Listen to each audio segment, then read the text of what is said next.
प्यारे बच्चों, आज हम आपको हिस्ट्री जीएस के हिस्ट्री में मेडिवल हिस्ट्री में खिलजी वंश के बारे में टॉपिक को याद करवाने की कोशिश करेंगे।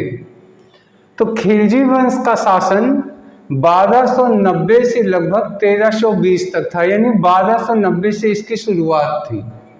और खिलजी वंश के जो लोग थे उसमें सबसे प्रभावशाली शासक अलाउद्दीन खिलजी हुआ।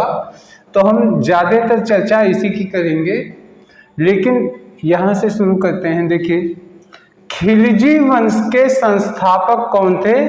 जलालुद्दीन खिलजी थे। जलालुद्दीन खिलजी वंश के संस्थापक थे। 1290 में ये गद्दी पे बैठे। कौन? जलालुद्दीन खिलजी। तो यही खिलजी वंश के संस्थापक थे। अब आपको एक चीज याद रखना है, 1290 में ये क्वेश्चन अक्सर पूछा जाता है कि खिलजी वंश के संस्थापक कौन थे। तो वास्तव में अलाउद्दीन खिलजी बहुत पॉपुलर खिलजी वंश का शासक है, लेकिन संस्थापक जलालुद्दीन खिलजी थे, ये याद करना है। तो क्या हुआ कि एक व्यक्ति था, देखिए कैसे याद हो सकता है। एक व्यक्ति था, वह जो यहाँ लिखा है जलालुद्दीन, तो कल्पना कीजिए वह जो है लोगों को जलील करता था। जलील जानते हैं ना, बेइज्जत करना। जलील करने के बाद खिलखिला के हंसता था, तो उसका नाम पड़ गया जलालुद्दीन, यानी जलीलुद्दीन, यानी जलील करते थे और खिलखिला के। भाई आप किसी को जलील करेंगे यानी मजाक करेंगे तो आप हंसेंगे, वही काम ये करते थे। तो ये बन गए राजा। जब ये राजा बने, कब बने? 1290। तो कल्पना कीजिए कि जब ये राजा बने तो इन्होंने प्रजा में क्या बंटवाया क्या? ये देखिए, यहाँ देखिए, ये है 1290, 1290। अब हम इसको एक वस्तु थिंग में बदल रहे हैं।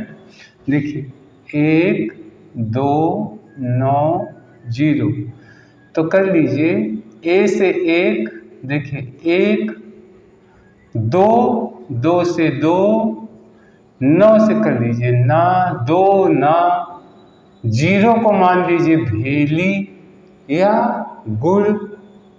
तो क्या हो गया? जब ये राजा बने तो चूंकि ये लोगों को जलील करते थे, मजाक करते थे, तो इन्होंने प्रजा में क्या बंटवा दिया? 1 दोना भेली। आपने सुना होगा, लोग कहते हैं ना 0 बटा भेली, यानी अगर परीक्षा में 0 नंबर मिले तो लोग कहेंगे भेली मिल गया, गुड़ जैसा गोल गोल है ना। तो 1 2 ना, 2 ना यानी 2 9, 1 2 9 और अंतिम में भेली 0। तो जलील करते थे तो प्रजा को भी जो है इन्होंने भेली बंटवा दिया, एक एक दोने में करके।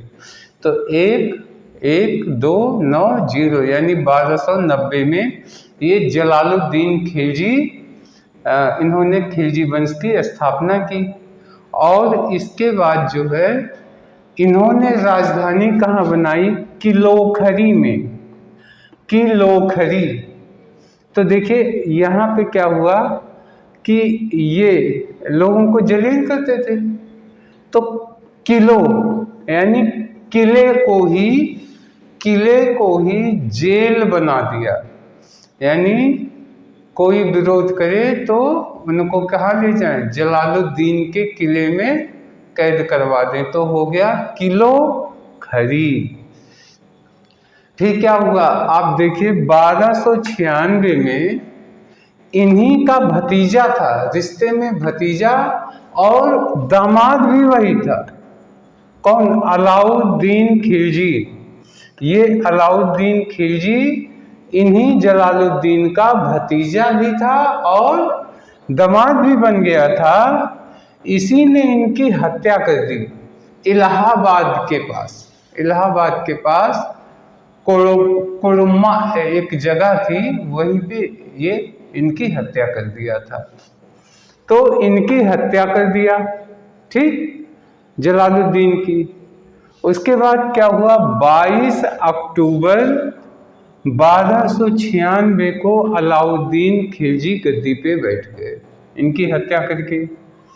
तो देखिए ये हम कैसे याद करवाएंगे आपको। याद करवाने के लिए हम कुछ कल्पनात्मक स्टोरी बता रहे हैं जिससे आपको ये याद हो जाए। 22 अक्टूबर 1296 को अलाउद्दीन खिलजी गद्दी पे बैठे, कैसे याद होगा ये देखिए। अलाउद्दीन खिलजी, तो कल्पना कीजिए ये अलाव बहुत जलाते थे। अलाव जलाना आप जानते हैं ना, यानी कौड़ा जलाना, यानी लकड़ी जला देना। ठंडक के सीजन में हम सब लोग अलाव जलाते हैं जिससे गर्मी मिले, ठीक होता है ना। तो जब हम अलाउद्दीन की बात करेंगे तो आप सोचिएगा ऐसा व्यक्ति जो अलाव जलाता था। तो हुआ ये, यहाँ लिखा कि 22 अक्टूबर, तो कल्पना कीजिए, देखिए अक्टूबर का सीजन था, तो अक्टूबर के सीजन में क्या पड़ती है, ठंडक पड़ती है। तो ठंडक का सीजन था तो अलाउद्दीन जो है 2-2 अलाव जला दिए थे। 2-2 अलाव जलाए तो उसको सेकने के लिए कई लोग आए और उन्होंने उनको क्या दिया, देखिए एक दोना, अच्छे से कर ली, छेना, एक दोना छेना, तो छेना को 6 मान लीजिए, दोना को 2 9, एक तो एक, यानी 1 2 9 6, 1296। तो क्या हुआ, अक्टूबर का सीजन था, महीना था और ठंडक होती है। तो अलाउद्दीन जो है अलाव जलाए हुए थे। कितने अलाव जलाए थे, 2-2। तो वहाँ कुछ लोग आए, सेकने लगे।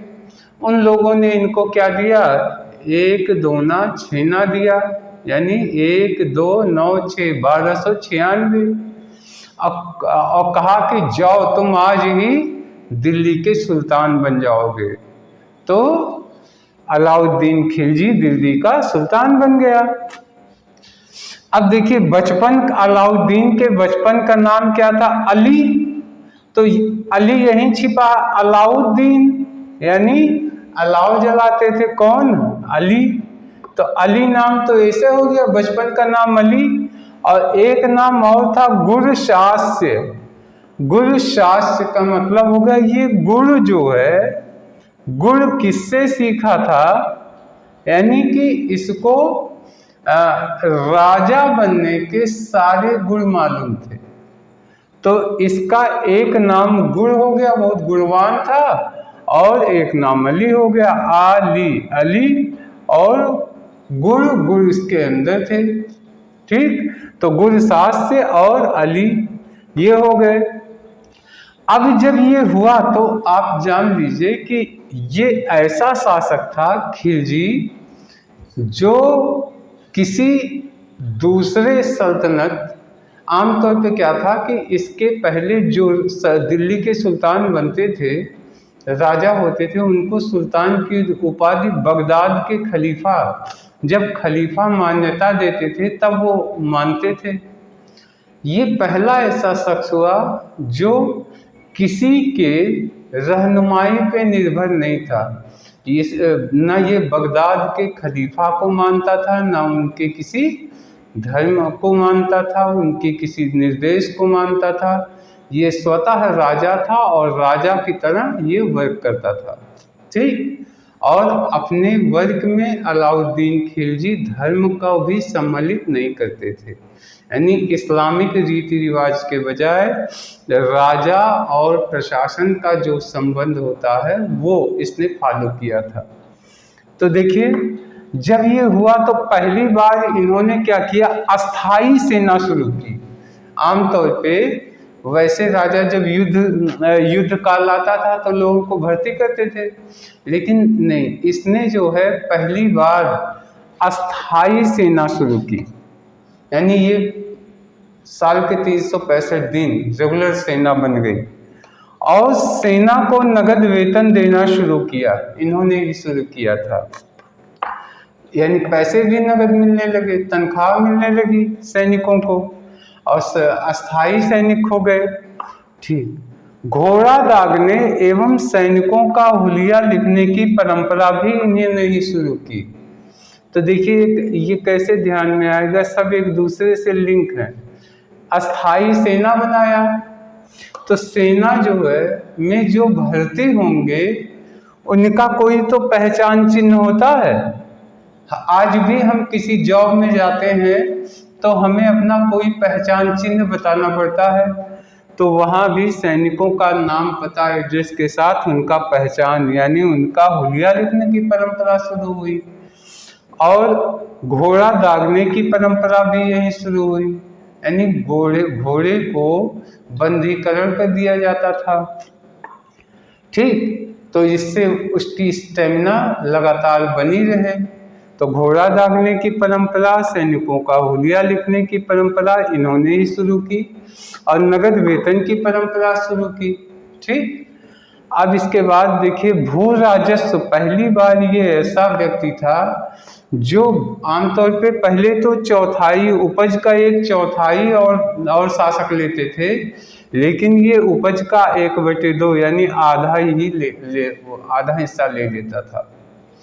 तो इसको कैसे याद कर सकते हैं, क्योंकि खिलजी के पास सेना थी अस्थाई और सेना को वेतन देना पड़ता था, तो खर्चे इसके बढ़ गए, इसलिए इसने जो है उपज का आधा लगान कर दिया, यानी टैक्स वसूली आधा कर दिया, तभी तो खजाना भरेगा। और दूसरी चीज खम्स जो था, खम्स सिस्टम होता है जो सैनिक लूटपाट करते हैं, हमला करते हैं। तो सैनिक पहले क्या होता था कि जो भी लूट करते थे सैनिक, उसका 1/4 या 2/4 हिस्सा राजा ले लेते थे। इसने क्या किया, लूट के धन का 3/4 भाग अपने ले लिया, राजा का हिस्सा, और 1/4 हिस्सा जो लूटते थे उनका हो जाता था। तो ये खजाना भरने की वजह से भू राजस्व भी आधा कर लिया और खम्स यानी लूट में भी आधा कर दिया। बेमान जो वो थे व्यापारी, तौल में कम तौलते थे व्यापारी, तो उनके लिए आदेश कर दिया कि जितना कम पड़े उतना उनके शरीर का मांस काटने का आदेश दे दिया था। तो प्यारे बच्चों, इतना आशा है कि याद हो गया होगा। और चूँकि अलाउद्दीन खिलजी का टॉपिक लंबा है तो इसमें हम 2 या 3 वीडियो में इसको कवर करेंगे, एग्जामिनेशन ओरिएंटेड है। तो इस वीडियो में हम इतना ही रखते हैं, जल्दी जल्दी एक बार दोहरा देते हैं। देखिए 1290, 1 दूना भेली, 1 दूना 1 2 ना 1 2 9 और गुड़ यानी भेली यानी 0। तो 1290 में इसके संस्थापक जलालुद्दीन खिलजी हुए। इन्होंने अपनी राजधानी कहाँ बनाई, किलोखरी में बनाई, यानी किला खड़ा कर दिए। और जलालुद्दीन था तो जेल कर लीजिए, जिसको जलील करते थे उसको जेल में बंद कर देते थे किले में। फिर इनका भतीजा और इन्हीं का दामाद वो था अलाउद्दीन खिलजी, 1296 में इसने जो उनकी हत्या करके 22 अक्टूबर 1296 को अलाउद्दीन खिलजी गद्दी पे बैठ गया। तो इसको कैसे याद करेंगे, अलाउद्दीन को हमने अलाव माना कि एक व्यक्ति था जो अलाव जलाता था। अक्टूबर का सीजन था यानी ठंडक का मौसम था और 2 उसने अलाव जलाए थे, तो लोगों ने 1 दूना उसको क्या दिया, छेना दिया, 1 2 9 6 यानी 1296 में, और कहा जाओ तुम दिल्ली के शासक बन जाओ। तो वो दिल्ली का सरदार, दिल्ली का शासक बन गया। सल्तनत का सुल्तान बनने के बाद इन्होंने क्या किया, खिलजी ने पहली बार अस्थाई सेना शुरू की। अस्थाई सेना को, सैनिकों को नगद वेतन देना शुरू किया। घोड़ा दागने की परंपरा शुरू की। इसके अलावा जो है घोड़ा दागना और सैनिकों का आइडेंटिटी प्रूफ यानी उनका हुलिया भी लिखने की परंपरा इन्होंने ही शुरू की थी।